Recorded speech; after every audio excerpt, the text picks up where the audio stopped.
Hello, my talkative friends. It's Vicky here, the American teacher behind Yes Still Talking, where I help bring ease and laughter to your English fluency journey by making the process seriously fun. And I am so excited because we have a very special guest today, the man behind Language Card Games, Matthew Boyle. And he creates card games like this one, Language Guardians, that put the magic of language learning into your hands. And that's clearly why I have him here today, because I want to have a nice little chat with him about card games, games in general, and language learning. So, Matthew, you're from the States just like me, and you also moved away. So, would you Yeah. mind telling us a little about where you grew up and how you ended up going to China? Yeah, I'd love to. And first of all, before we jump into that, I just want to say congrats on all your success with Yes Still Talking. I love that name. I love that mission, and I can't believe we didn't bump into each other before because, like you said, we both went abroad. We're both learning the foreign language of that place pretty intently, Hmm. and we love to learn languages with games. So I'm so happy now. I feel like I'm in the right place. I found my happy home with Yes. you and the other people you interviewed that I watched. And I left home shortly after graduation in 2011. I went to China and I've been there ever since. Oh, I was curious. I think I saw on your website that you maybe left the States in 2008. Did you go to Spain at that time, or was it a little bit later when you went? Nope, Okay, and you've that's been in totally Spain right. since 2008? I went in 2008. Nice. So yeah, we're kind of in a similar boat around, a little less than a decade abroad for me and more Totally. than a decade abroad for you. And it was really good for me. It gave me it was pretty much like transplanting into a bigger pot with fresh soil. I knew I needed to go abroad to grow. I had been in the same place for about 25 years, and I was interested in Asia, especially China, and I had some success with the language in university, and it just uh, felt like the perfect thing to try, and it really worked, so I stayed. That's so cool. Connecting China and the games aspect, because Mhm. I know from my experience being in Spain and having traveled to other countries, some games that have been played in those places, but I don't really know anything about what games are typical in China or what that interaction has been like for you with sharing your games that you love with people there. Mhm. So tell me about that. Yeah, that's a great question.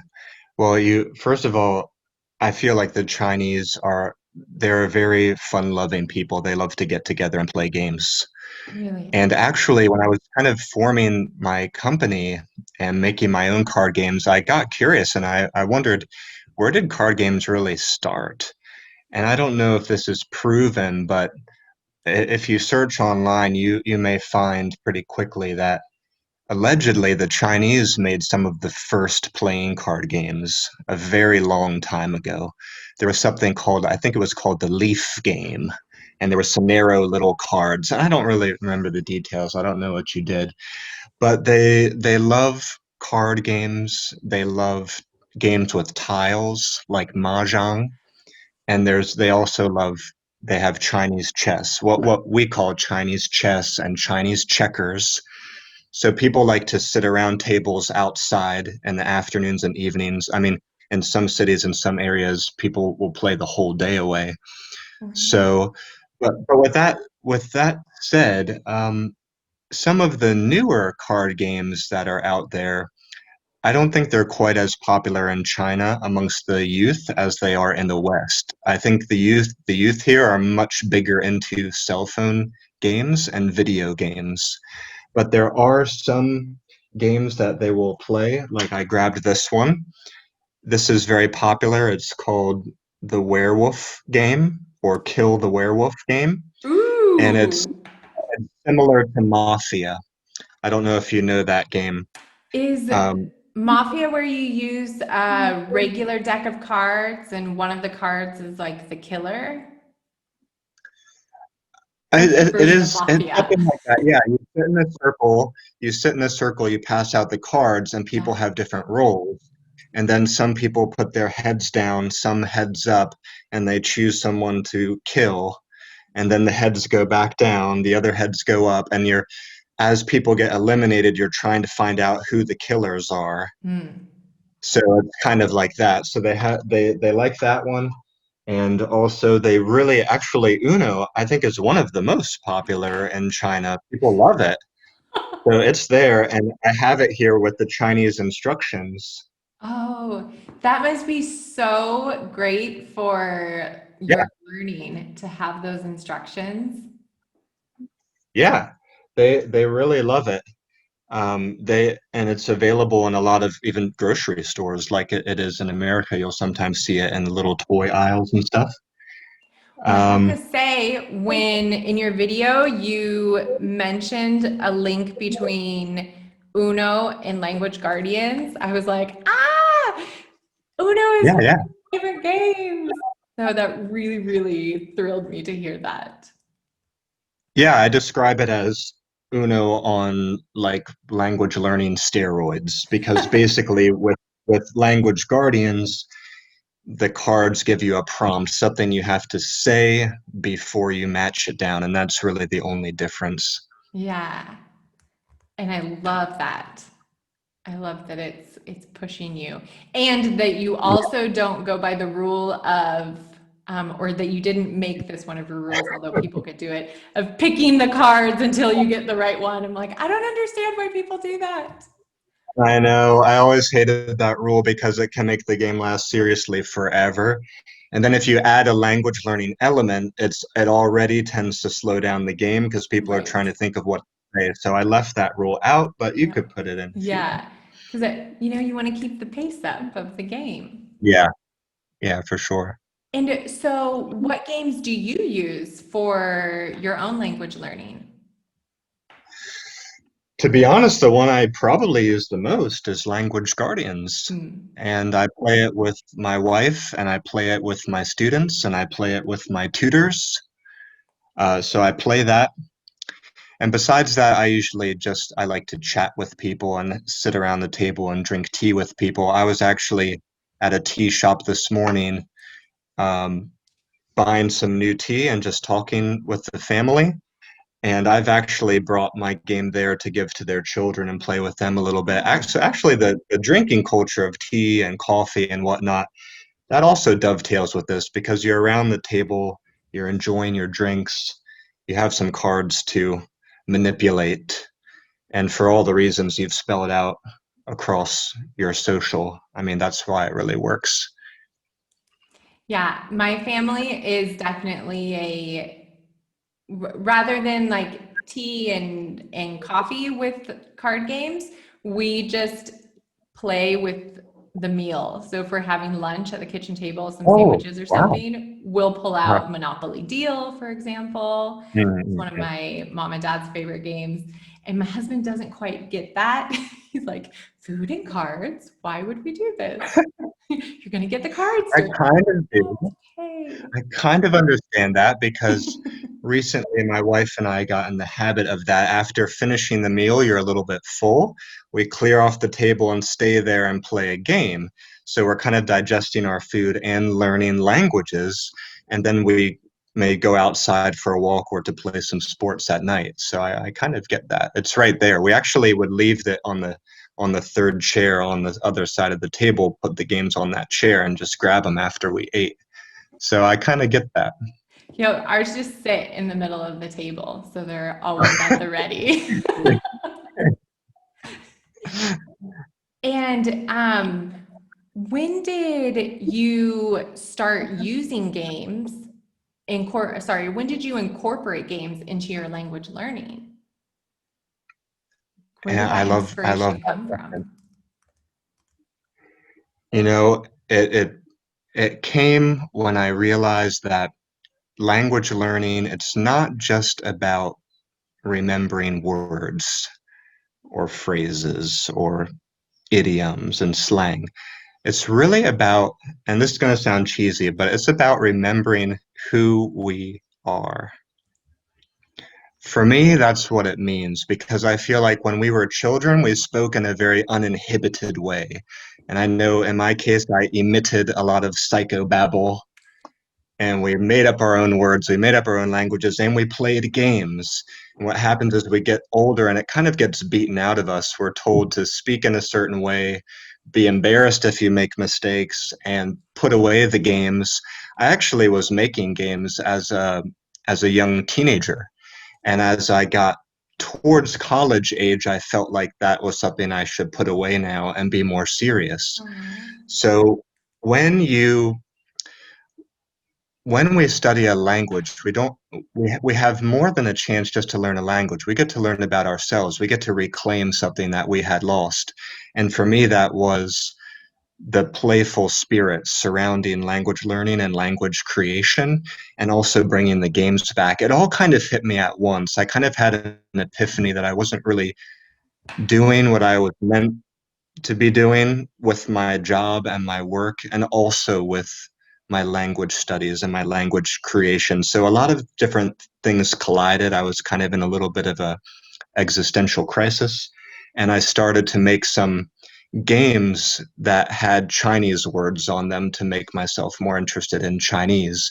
And some people said, "This is cool. Could you make it in other languages?" And then I thought, well, I could, but then I may get into this trap of making games for every language that's out there. I'd rather make a game that can work for everybody. totally. So then I switched to making games that can work regardless of the language. And some of those are translated now, but it doesn't really matter what language is printed on these cards, for example. They work for any language. So then I was off and running, and it's been the right decision for sure. I only wish I had been more bold more early. I think a lot of us say that in life. So I'm happy that you were bold when you were. I mean, everything works out when it's supposed to. And just like finding you, you know, I could say the same, that I wish that we'd found each other sooner so that we could talk about and play these games. And Yeah. but it It's so crazy we didn't, because I I search know. regularly and somehow I just didn't find you before. So that was my good fortune. Same. Now, you mentioned about some of because I did notice that Language Guardians is available in Italian, French. Were there more languages? That game, it's printed in three languages right now: French, Italian, and English. Yeah. And so you mentioned that that's not the focus, which I understand. I love the fact that the English version can be so versatile. Like Mhm, I mhm. could play that. We're using the Spanish that I know and the French that I'm learning, and the little German that I have too. All that Yeah, mix, and I think that's so cool. And that I could do it in the same game also. exactly. But are you guys thinking of, or you actually, are you thinking of translating to any more languages? Or what is Yeah, your yeah, language card games? yeah. So just to reaffirm what you said, because people do get confused, the games are made to be played uh, to help you revise and enrich any language, regardless of the language that's printed on the cards. Yeah, I've That totally said, found that. Hmm. yeah, that said, I do print them in other languages sometimes, but the way I go about it is a little bit special. I mean, rather than approach a translator and pay them to translate the cards, I usually wait till someone comes out of the woodwork, someone who really appreciates what I'm doing and gets what I'm doing. Because usually when they find me, they say, "Hey, I'd be willing to translate this into my language that I know. Could I do that for you?" And then I know the result's going to be, it's going to have the right spirit. So that's why I have French and Italian, because two gentlemen, Leo Baccani, he has a YouTube channel by the same name, Leo Baccani, and Kevin Pinot from Kevin Abroad. He has also has a YouTube channel called Kevin Abroad, one word. They volunteered to do the translations because they liked what I was doing. So their heart was in it. Those translations are so beautiful and so cool to look at. So I I love don't that. force the translations. They kind of like come when they come. And I'd love to do Yeah. Spanish later, maybe Mandarin Chinese or Arabic later. So we'll see. That's that's so cool. I didn't know that about those Yeah. translations. Oh, I really like that. Yeah, they're done by fans, compatriots, collaborators, people who know me. I just that floors me that people are so awesome like that. It it just I love that the language world and the game world are so united. For sure, for sure. And I want to jump in here and say I really appreciate what you're doing because they are so united, but not a lot of people regularly discuss how these things go together and how they work. It's just kind of like assumed that we play games We all know sometimes and that. like our language classes. Yeah, but it deserves to be spoken about and shared and innovated. I mean, the field deserves to be raised up. And Yes. there's so much more we can do here. So I love that all your stuff is centered around that. And that's why I'm so happy to be here. And to reflect that back to you, I have you here because of that same reason. Mm. I want other people to know this amazing um, company that you have with not only Language Guardians, but all the other games that you have. And I also think that you have a little something else that you've been working on. Do you want to tell us a bit of some fun things in language card games, Matthew Boyle world? I believe you're referring to the new company. I am. I am at that. Yeah. That is the correct answer. Well, I got started with language card games and I felt like I had to focus on something specific to to kind of uh, make myself known. So I really focused on card games alone, and I did that since about 2016. Um, but I had always wanted to do more in terms of maybe some magazines, maybe some comic books, maybe some coaching. And it just became, it felt weirder and weirder to try to shoehorn all that in under the language card games label. It didn't really make sense. So then Mm, I decided it's time to go out and make sort of the parent company and let that card games company be one pillar. gotcha. So now I'm working on the overarching thing. And I use the same logo. It's a golden phoenix for Legendary Language Learner. That's the parent company, Legendary Language Learner. And then the red phoenix is one pillar where the card games are. All right. Yeah. And can we expect any new card games in the works?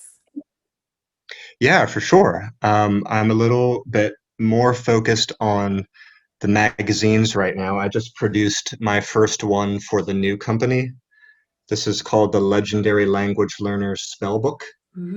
And Ooh, I'll send it to you later. You can share it with your people. Um, the goal of this company is to make language learning magical. So through card games, through magazines, through coaching, I'm making it more fantasy based, more fantasy themed.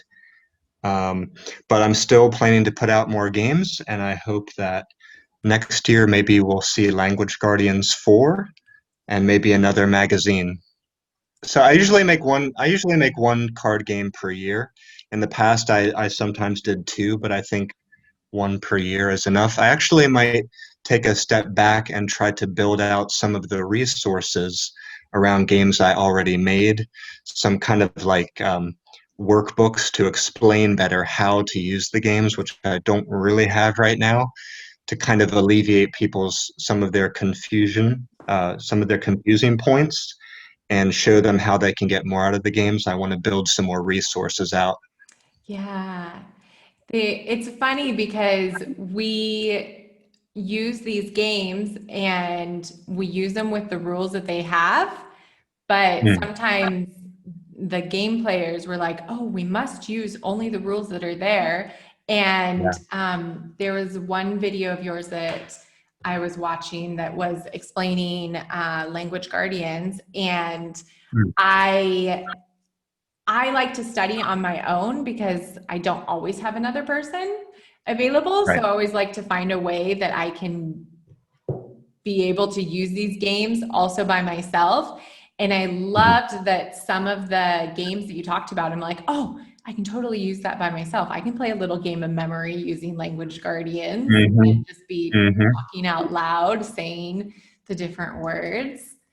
And I think that what you say of incorporating that into like a little workbook or extra info set would be brilliant. Yeah, people are going to love that.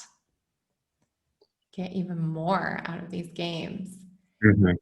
And I like to leave listeners with a little challenge. Do you have any special challenge to share and to motivate current and future cardlangers? And also, can you explain to listeners what cardlangers are? Oh yeah, yeah, that would be great. I would love to. So when I was getting into all this, I felt it a bit strange that we don't really have a word or a term to describe people like us, people who like to learn languages with card games. It was a mouthful to say, I like to learn languages with card games. Do you like to, I mean, it's like, how do we describe who we are, what we're doing? How can we unite around this? So I made the term cardlanger. I was thinking about the word conlanger one day, about constructed languages like Esperanto or whatever. So I thought, oh, conlanger, how about cardlanger? People who love using cards and card games when they study languages. So I made up that word. And I will give a challenge to the cardlangers out there. Maybe try your own knockoff version of Language Guardians. And what you can do is with your Uno cards, because Uno cards are not that expensive, with your Uno cards or with a deck of poker cards, you know, Crazy Eights is the same game. It's been around for a long time. Never You made can that write, connection. yeah, the game of Uno's actually, you know, that similar rule sets predate Uno by a long time. And I think Not surprising. something like Crazy Eights, you match the suit or the number, Yep.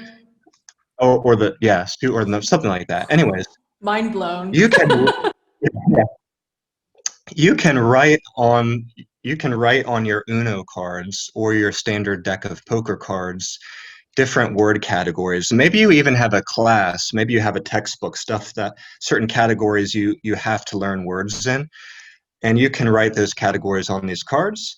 And then before you put your card down, speak that category or speak that word.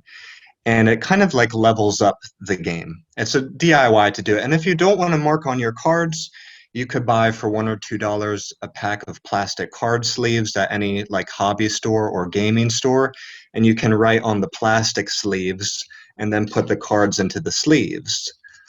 Um, so I would challenge you to try the style of game if you like such a thing. Give that a try.